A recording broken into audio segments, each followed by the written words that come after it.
Welcome to this webinar titled A Conversation About Pornography. My name is Father Alex Gusedis, and I serve as the Director of the Center for Family Care for the Greek Orthodox Archdiocese.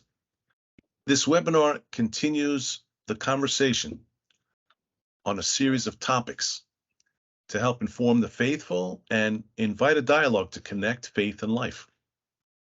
We thank Leadership 100 for underwriting this webinar series and for their ongoing support of our ministry. For this webinar, we encourage an interactive format and invite you to send in your questions and comments in the Q&A box, and you'll have the opportunity to either make your comment public or private. Also, for others who were not able to join us today, this webinar will be recorded and will be available and archived at a later date. Let's meet our esteemed guest. Dr. Al Rossi teaches and serves as the resident clinical psychologist at St. Vladimir Seminary.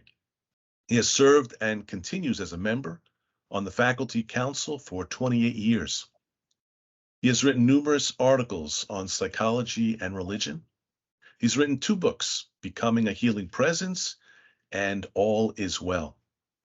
After teaching at Pace University for 24 years, he retired as Associate Professor of Psychology. He is a licensed clinical psychologist in the state of New York. Dr. Rossi has a brief bi-weekly podcast on Ancient Faith Radio titled Becoming a Healing Presence. Welcome, Dr. Rossi. Father Alex, it's very, very good to be here with you and do this topic. Dr. Rossi, let me start with a few statistics regarding this topic. First, 3 out of 25 of the most visited websites are pornography sites. So even though a small portion of the internet contains porn sites, it's a disproportionate amount of the traffic. Second statistic, the top 2 porn sites are more popular than the New York Times, CNN, Fox News, the New York Post, and ESPN combined. And the third statistic, 64% of people ages 13 to 24 actively seek out pornography weekly or more often. So statistics are helpful, but the real influence of pornography is the impact that it has on relationships. So, Dr. Rossi, there is a famous quote that was made in 1964 by the Supreme Court Justice Potter Stewart regarding his definition of pornography. He stated simply, "I know it when I see it." How would a Christian define it? Thank you, Father Alex. I looked up this quote and found many people violently disagreeing with it, as I do disagree with it. I think it's a glib quote, a decent enough conversation starter, but the implication is you got to be looking around until you see it, then you'll know it. Most say, don't go looking around. Don't go near avoid the near occasion of sin. That's all I'll say on that. From your professional experience, what's the extent of the pornography problem? We have no idea what we're talking about. It's so huge and ugly and corrupt that statistics and census don't make any real impact. It's certainly, I have a Tuesday noon meeting for Orthodox priests, Pan-Orthodox, addicted to internet pornography. That's them. I deal with the 3 seminaries, Holy Cross, St. Tika, and St. Vladimir's. Many, I would be tempted to say most male seminarians have a serious problem with internet pornography. That's one way to stick one's finger in the hornet's nest and say it's ruining marriages. And basically, our Orthodox children are getting their sex education from the internet, thereby somewhat ruining family life for us, the basis of our value system. We live in a sex-saturated culture. When I was a kid, now when I drive up Central Avenue in Yonkers, New York, on the back of the bus is an ad for Victoria's Secret. When I was a kid, that would be called pornography. Now it's called advertising.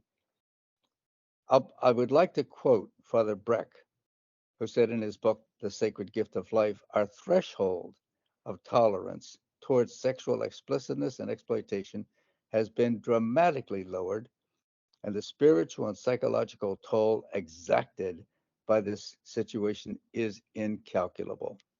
I'll stop with that. Well, those are pretty provocative statements and quotes on your behalf. So that should really be not just for shock value, but should really give us pause about the extent of the issue here. Maybe a question about etiology. Are there core causes associated with porn addiction, or does it vary widely? Core causes. All I could say is, as Father Alexander Schmemann often said, Satan is real. It is the fastest growing addiction in the world by far, and in foreign countries even more than the United States, bringing in more money than the National Football League, National Baseball League, and mm, baseball, basketball, and football combined, $10 billion a year. Big business. And from what we can gather, this is the problem. It is a cancer, and it's likely to get a lot worse. And they predict to be a lot worse. In the theaters, there are 3D movies. I've gone to some Disney movies. They're great. See these butterflies coming at you, you put up your hand. Well, it's likely, and I think is already here, for 3D videos on the internet, good and bad. That, of course, can make internet pornography much, much, much more attractive 3D.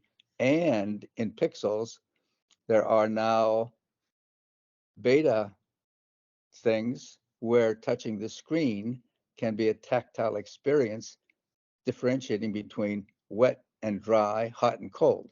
Well, if I'm watching 3D and touching something that's warm, doesn't that up the scale? And on and on. I'll stop with that. So I just want to quote Jesus, who said, "Blessed are the pure of heart, for they shall see God." That's what he said. The implication is they will see God on this earth, not just afterwards. And the implication is if they are not pure of heart, using in the pornography, they might not see God. I'll stop with that. So to this point, our conversation has been on a macro level, kind of the impact on society and the availability, accessibility, and so forth. Maybe if we can zero in a little bit more on the impact of pornography on the self, on marriage, and on family. All I could say is that on the self, we're dealing with a drug, and it is a drug likened to and more addictive than cocaine, that is called, according to the 4A's, it's accessible, it's aggressive, it's affordable, and it's an anonymous stealth drug. Its impact on the individual is a change of brain chemistry. That is, it's not like a drug, it is a super drug. And I can go into that some if we want.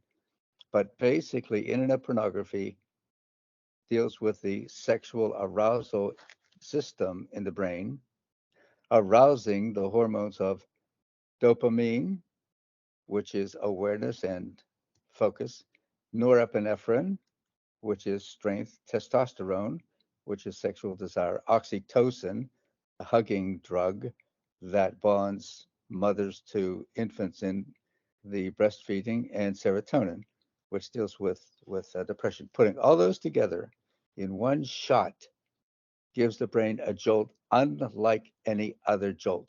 Great in marriage, created by God as a love bond, but disastrous outside of marriage. So for just right now, I would simply say ruins brain traces, say like that. So it's not only a relational impact, but there's a physiological impact that we're dealing with as well. Relational and physiological, yes, yes. Yes. Normally, when we use the word addiction, we associate it with drugs, with alcohol. Would a comparison, perhaps, with what you're describing with porn be with gambling, where there's not actually a physical drug being ingested or taken in, but there's a similar impact? Yes. Very, very fine parallel. Gambling with no intake physically and internet pornography. Both change brain chemistry, though gambling in a much lesser extent. Yeah. So more on the psychological aspect, what is the attraction of fantasy compared to a reality and being with someone else? Why is that attraction, that fantasy, so strong compared to what is physically available to us in a marriage? It's a really great question, and I don't have a compelling answer except to say it's evil. That is to say, the Theotokos talked about going into your evil imagination. It it's from darkness. It's way hugely beyond our comprehension. It's an attraction that we cannot. Uh, it's difficult to resist, and beyond rationality. We can't really adequately talk about its roots, or we really can't talk about its what it really does. Yeah. So some would say that it's not a big deal, it's not a problem. Um, how would you advise a husband or a wife who has a spouse who uses that kind of language that it's not a big deal?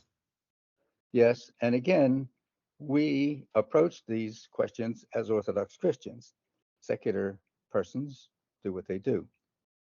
For the Orthodox persons, there are two major objections that you're raising so nicely. One is really doesn't hurt anybody. Well, that's a lie because those persons on the screen doing sexual activity are young, attractive, and apparently having a really good time. The fact is, most of them are on heroin. They're doing that to keep their heroin habit downward spiral.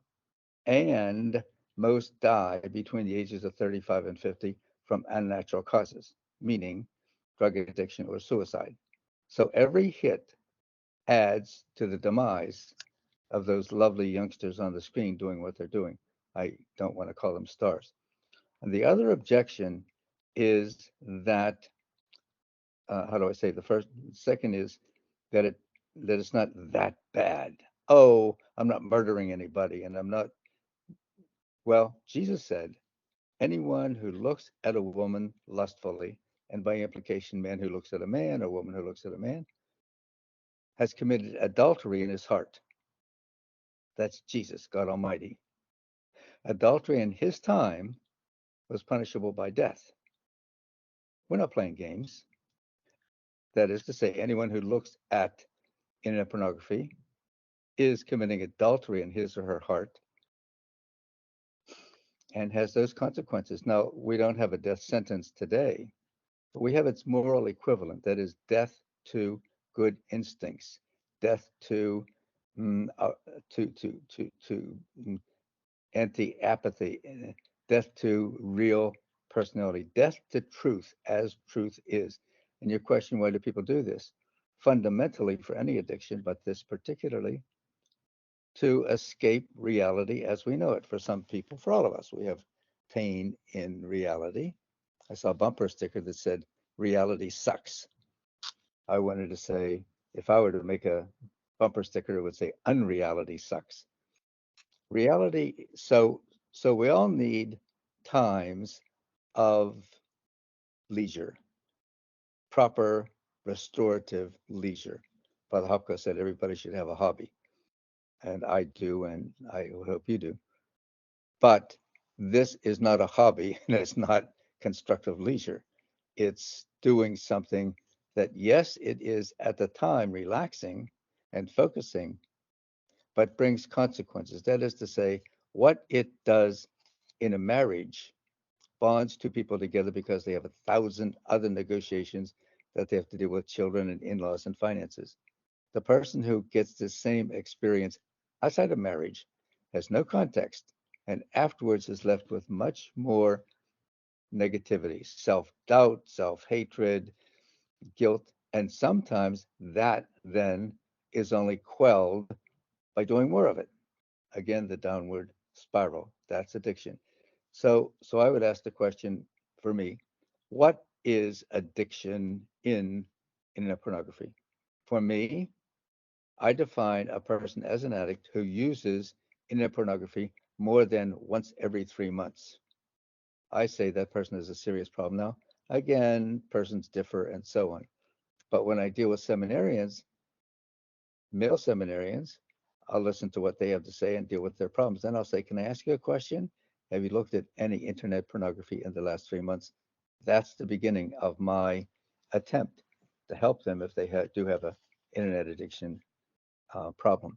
And the other thing to say in this direction is my opinion that I got from Father Hopko that was ratified by Archimandrite Meletius Weber, who wrote the book Steps of Transformation, that confession only, saying this in confession, aids and exacerbates the problem. Confession only makes the problem worse. I don't want to go into the theology of all that, except to say that we wouldn't treat a cocaine addict that way. The priest wouldn't say to the cocaine addict, okay, I'm glad you came, fall down and get up, keep coming back. That doesn't help the cocaine addict. The cocaine addict needs more. So, short version, the internet pornography addict who has brain chemistry changes just like the cocaine addict needs something transparency and accountability inside of and outside of confession.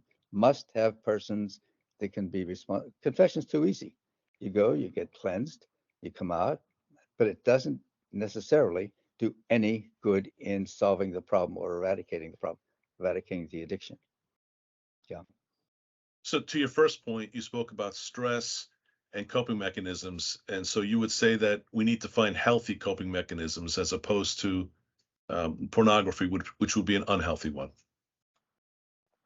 Yes. And I would define healthy leisure relationally. It's like if I went real, my wife died years ago and I live alone and I love it. But if I went real healthy leisure as I did last night, I have dinner with one of the seminarians, like alone. We go in the common room and eat. Happen to be a female seminarian, that doesn't matter, and talk deeply and nicely and easily, connecting, comforting each other. That's one relational. So if I want real leisure, I can call my son or daughter and one of my grandchildren and have a nice chat, or one of my friends. Or I can just do I have one of my hobbies is simply painting rocks. I gave that to my grandson who does it. Now I do it. And I'm having fun and painting rocks, each a rock for each of my children and grandchildren and stuff like that. So one of my also hobbies is just watching football. I watch college football or a National Football League Super Bowl or whatever. At least a little bit of it. So did Father Hopko. Father Hopko loved watching football when he had a chance. Father Paul Laser, what was a basketball player, watched National Basketball Association games and so on. So leisure takes different forms for different people. And in my lifetime, I've had different ways of authentic restorative leisure. Yeah.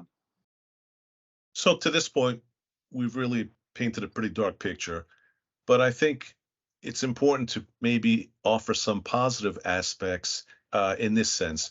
What's the intended use of our God-given sexuality? In other words, what does the church teach about healthy use of sexual desire? That's a really great question. And, backing up just one step, I hear from a number of people, the Orthodox Church isn't talking enough about either healthy sexuality or internet pornography. Well, I mean, I think that's true. I'm glad you're doing this. And I think this is a good start. They're saying Roman Catholics deal with it a lot, evangelicals a great deal properly in this area. But I think that Almighty God, in his wisdom, created sex. And I'm an Italian, old Italian man. I'm saying any God who can create sex has got to be a good God. That there's something very beautiful and elevating and an awareness of something that is truly transcendent and experientially beyond anything that one can get any other way, created by God in order to bring two married heterosexual persons together and help them really be able to experience each other in this elevated transformative act. but the act is mostly about meaning. What does it mean? We do this together. We don't do it with anyone else. We can do virtually anything else with anyone else. We can go on airplane rides with colleagues of the opposite sex. That's all okay. We can have lunch, but we cannot do sexual things because it is exclusively and beautifully covenantal. That's a lost art in our culture today, but true. So sex is a beautiful gift from God in proper use and context. Yeah. So often you hear people criticize the church for um, denying sex or placing such a black perspective on it. But as you've described, it's a gift of marriage and it's a joyful expression of love between the two married people. Yes. Yes. Yes. Yes. And like any other human experience, each time the married couple mutually agrees to do this, what can you say? Sometimes they're better than other times. Okay. But it's great. It is just absolutely unique and, to use the word, covenantal. Mhm. So, what are some of the responses that we might consider in light of this plague of pornography? Specifically, what tools does Orthodoxy provide? That's a really great question. And of course, at the top of the list is sacramental confession, that it is cleansing, but it requires and helps with confession, but we also need something outside of confession. So Orthodoxy, according to Father Hopko and those I admire, say that what's needed, what the answer, the antidote, the beginning of the antidote, of course, is Jesus, always Jesus Christ. He does for us what we can't do for ourselves. But transparency and accountability. Now, for our listeners, I'll say that again, transparency and accountability. Now, there are various ways to do that. One way that I have used often in my decades at St. Vladimir's and with St. Tikhon's and Holy Cross is the organization called Sexaholics Anonymous. SA is like AA in that it's an organization. SA is an organization that the members, men usually, all men usually, there are women's groups, are there to stop illicit sexual activity. That's their common bond. And all the 12-step groups are recommended by Metropolitan Callistos Ware in his introduction to the Steps of Transformation by Weber and by Father Hopko and so many others.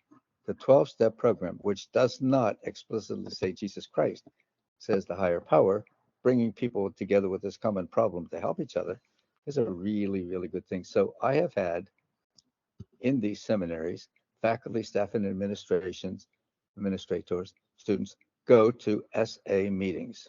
Some, after graduation as priests, continue to go to SA meetings locally and just do that. And they find that helpful. There are others, and most that I deal with, seminarians, are simply not prepared, don't want to, or unable to go to an SA meeting. What about them? Same formula, transparency and accountability. So in my case, I have a couple of senior seminarians with the problem that they are conquering as point persons. When younger seminarians come to me and say they have a problem, I say, would you be willing to talk with this other seminarian? Brief conversations, telephone, text, when you're walking across campus about the issue because the person has the same problem. They say, yeah. So on campus, I have a number of people here and at the other seminaries, one in pairs, talking about this as they can a couple times a week. That transparency and accountability. That's very, very helpful. So that's the prime way. Below that, and not as effective, is a program on the internet called Covenant Eyes. That is it costs a little bit of money per month, but it's well worth it, where the person registers and gets an accountability partner, and that partner receives a weekly report on all of the URLs, sites, that the person has gone to, with a little, and so they categorize. These are highly problematic. These are okay. And then the sponsor and sponsee can talk about it. I was on Covenant Eyes. Father Hopko was my accountability partner. Every week you'd get a email of everything that I looked at on the computer and the telephone. Finally, he said to me, Al, you're boring. I said, thank you, because he saw what I was looking at. But so Covenant Eyes is another very useful tool the church can recommend to be used in this regard. It is Protestant evangelical, but really good. So SA as an organization, by the way, in the world of sexual recovery, there's SA aligned with the Orthodox Church. There are many other similar groups, SRA, SAA, SLA, around that do not have the same bottom line.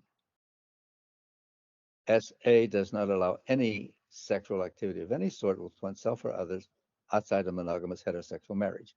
All the others allow personal definition. If I have a different definition and I don't do that, I'm sober. SA says, Most of them are for persons of same-sex orientation. So that's all I'll say on that. So you covered a lot of ground. Let me see if I can just touch upon a few of the points. First, correct me if I'm wrong, the 12 steps are very consistent with our faith teachings, and we need to encourage that regardless of the type of addiction that we are experiencing. Would you agree with that?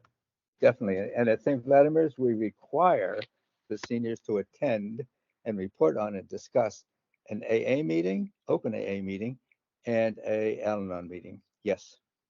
Last Good. night, I took a seminary to an Al-Anon meeting. Highly recommended. You're absolutely spot on. Good. We need to make that clear for our listeners that we're not limiting the conversation in terms of 12 steps to pornography. It really covers a great deal and has been incredibly beneficial for many decades. The other question having to do with software, you mentioned software that's available. Is this something, when you talk about accountability, is that something that you would consider between spouses or only between the person and their spiritual father? Can you say a little bit more about how to best use the software? Yes, each person and each couple is unique and needs to be treated uniquely. I know that. Should they talk to each other? Should they use common software and so on? In general, yes, to the extent that couples could, and should use each other and be open with each other to the extent that they can do that. But it's a very delicate matter. For example, it's usually the man using internet pornography. Oftentimes, the woman discovers it by looking at the history of his computer, and then she confronts him with it. She usually can deal with it sanely or semi-sanely, but also personally feels betrayed by it, feels like I'm not enough for you. So he's very careful about what he says to her and with whom. And so it's all idiosyncratic, depends on the particular couple.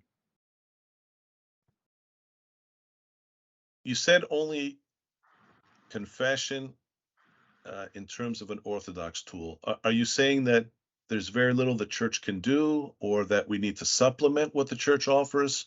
Can you clarify that? Surely. I'm a convert of 43 years. I do believe that the church has the fullness of truth. I believe that. But I also believe that truth exists outside the church in its human expression. That said, the Orthodox Church has a great deal to offer persons with an internet pornography inclination or addiction through its sacramental confession, through its many good priests like you and others who can be contacted about this. By the way, right now I will give my email address in case anyone wants to email me. My personal email address is Rossi, Rossi, at SV as in Vladimir, SVOTS, St. Vladimir's Orthodox Seminary, .edu, Rossi at svots.edu.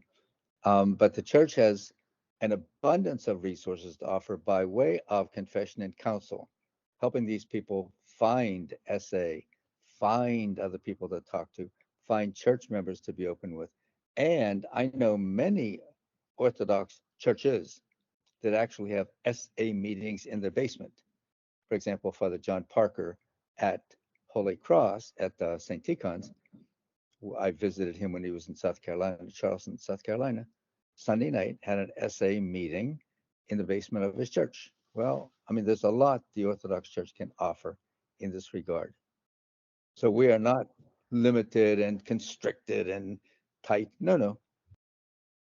Very effervescent and very full. Dr. Rossi, here's a question from one of our viewers. What is your response to the concern that the church's prohibitions of physical intimacy for so many days each year contributes to the temptation of pornography?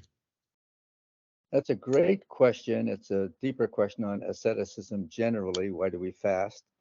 We don't fast because food is bad. We fast to purify ourselves and not rely on food. We don't live for food. We don't eat. We don't live to eat. We eat to live. So we abstain properly without physical harm. Regarding sexual abstinence, the church advises, to the extent it can require, persons to abstain on certain occasions because it then provides a greater clarity and purity of experience when one does it. We are fallen human beings, children of Adam and Eve. We have to know that we need all the ascetical help we can get within reason, and the church is very reasonable in its request. Now, obviously, some people don't like it.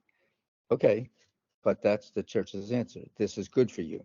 This is not a punishment. This is not a dark imposition. No, no. This is it's simply it's like persons who want to become gold medalists in the Olympics. Well, if you're an ice skater, you're gonna have to get up at 5 o'clock in the morning and go outside in the wintertime and ice skate on a frozen pond when you don't particularly like it. Why? Because the goal is what you got to do to get there. Asceticism is what we got to do to become human. And all sports say the same thing. There's no gain without pain, and so on.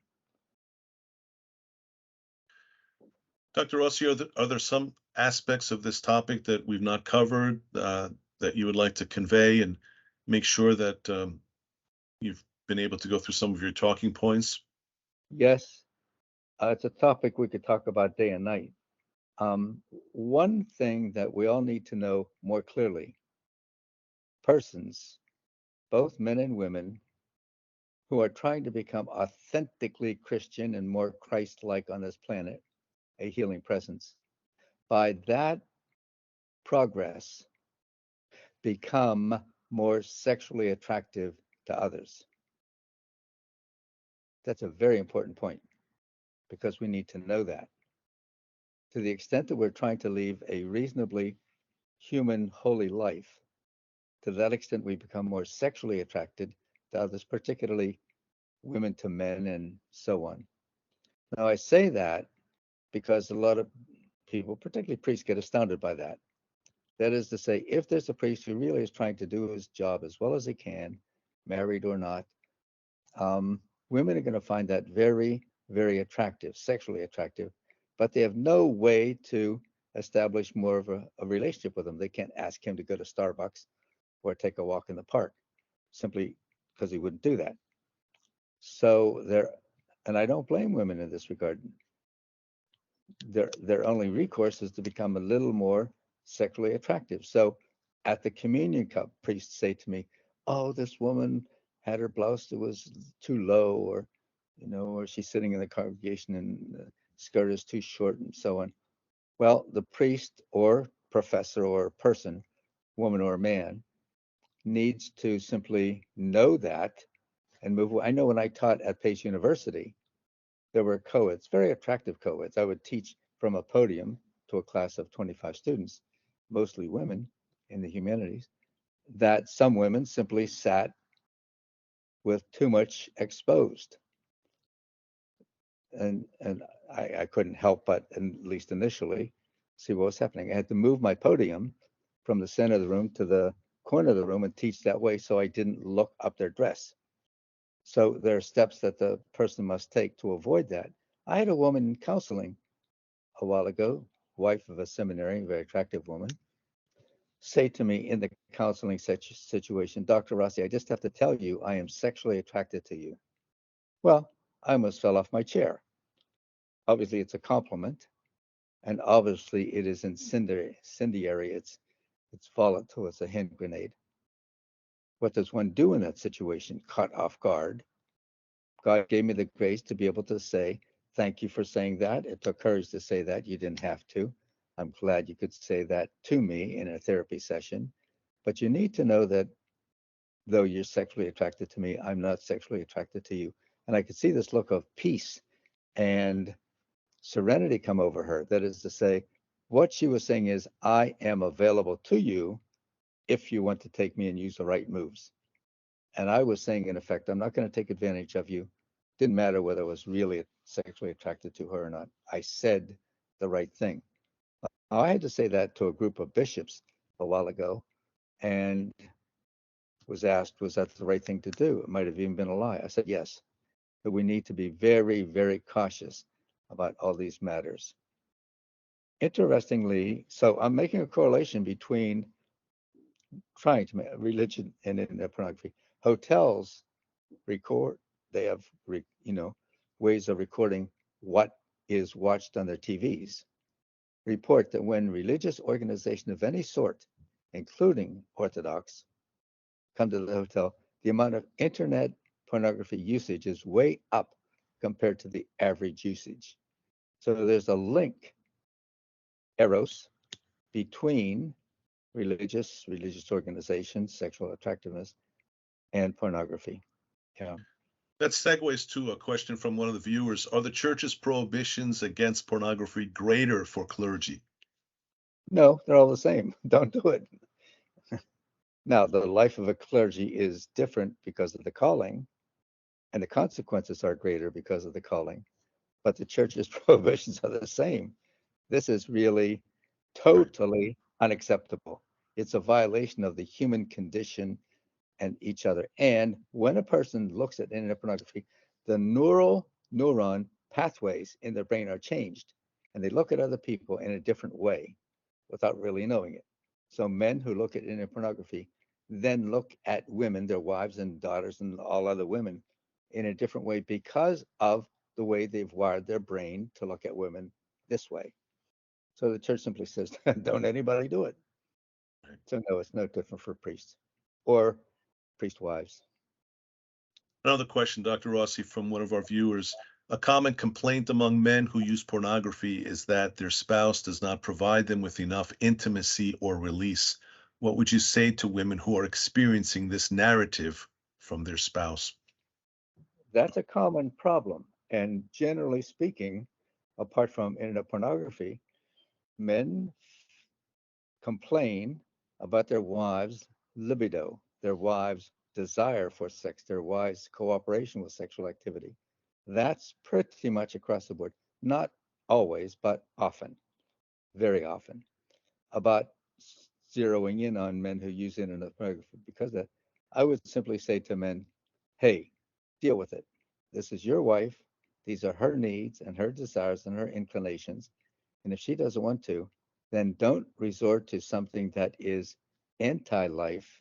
Don't resort to something that is death-giving to your ego because of your own desires. There are men in marriage who are called to celibacy. There are men in marriage who simply, for whatever reason, are not having sexual activity with their wives. Might be age, might be physical, might be psychological, or whatever.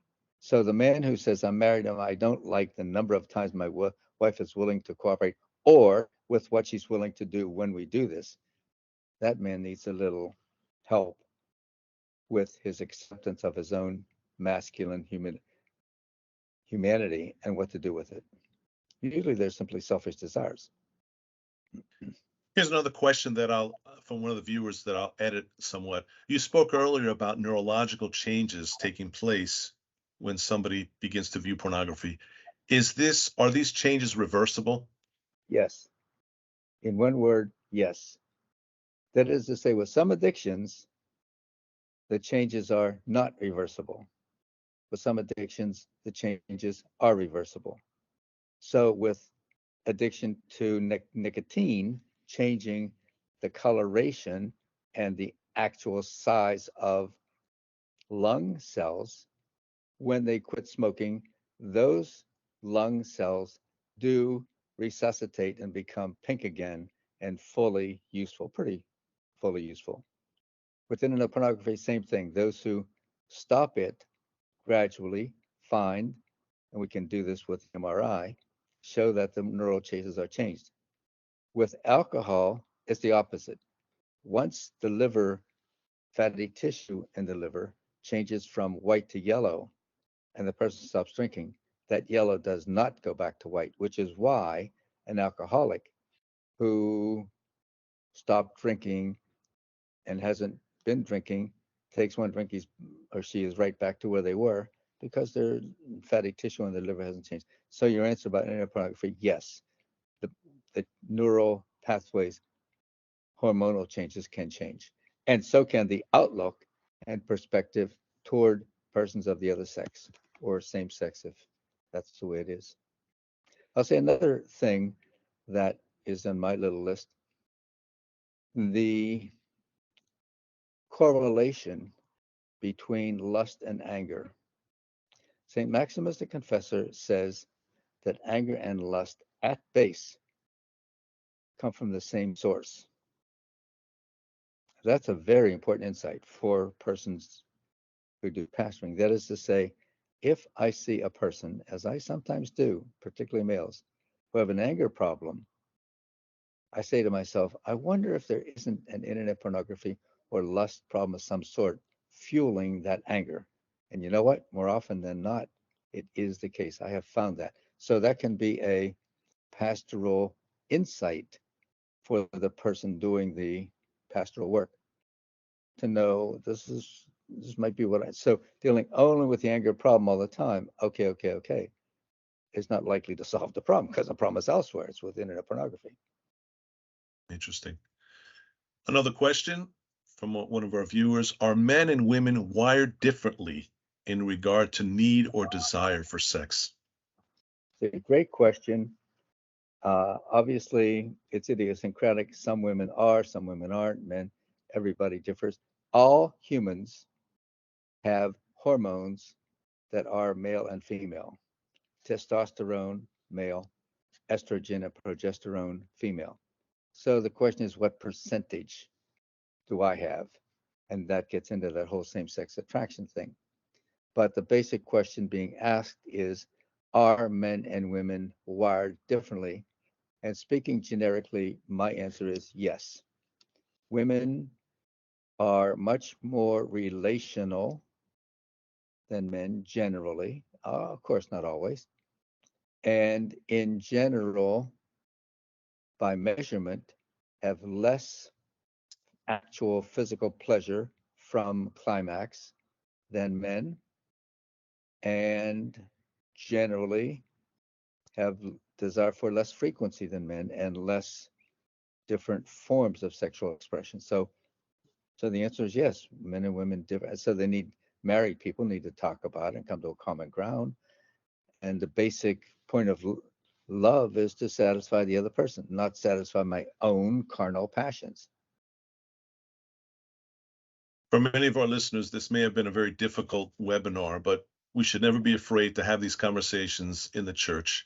There's nothing that we should be avoiding because every issue is important when seen through the lens of our faith. So we want to express thanks to Dr. Rossi for sharing so much of your experience and wisdom.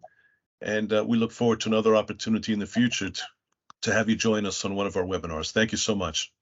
One couple other points, if you don't mind, quickly.